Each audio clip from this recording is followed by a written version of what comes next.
Ruth కథ, కరువు మరియు తీరని వేదన. బెత్లెహేము దేశంలో భయంకరమైన కరువు రావడంతో నయోమి కుటుంబం మోయాబు దేశానికి వలస వెళ్తుంది. అయితే అక్కడ ఆమె భర్త మరియు 2 కుమారులు మరణిస్తారు. అంతా కోల్పోయిన నయోమి ఒంటరిగా తన స్వదేశానికి తిరిగి వెళ్లాలని నిర్ణయించుకుంటుంది. తన కోడళ్లను వారి పుట్టింటికి వెళ్లిపొమ్మని కోరుతుంది. ఓర్పా వెళ్లిపోయినప్పటికీ రూతు మాత్రం తన అత్తను వదిలి వెళ్లడానికి నిరాకరిస్తుంది.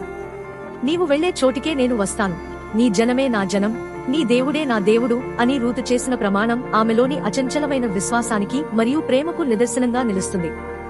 మరియు దైవకృప. నయోమితో కలిసి బెత్లెహేము చేరుకున్న రూతు వారి ఆకలి తీర్చడం కోసం పొలాల్లో పడి ఉన్న ధాన్యపు కంకులను ఏరుకోవడానికి వెళ్తుంది.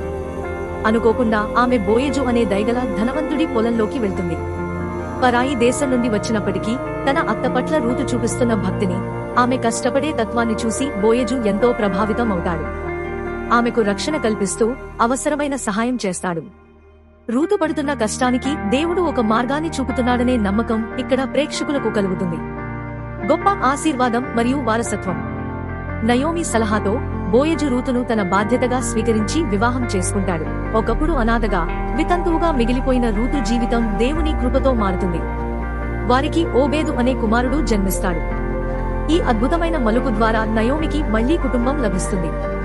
అంతేకాదు, రూతు సామాన్య మహిళగా కాకుండా ఇశ్రాయేలు గొప్ప రాజు అయిన దావీదుకు ముత్తవ్వగా, యేసుక్రీస్తు వంశావళిలో ఒక ముఖ్యమైన వ్యక్తిగా చరిత్రలో నిలిచిపోతుంది.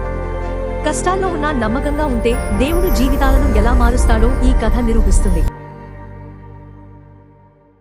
Like, share, and subscribe the channel for more stories.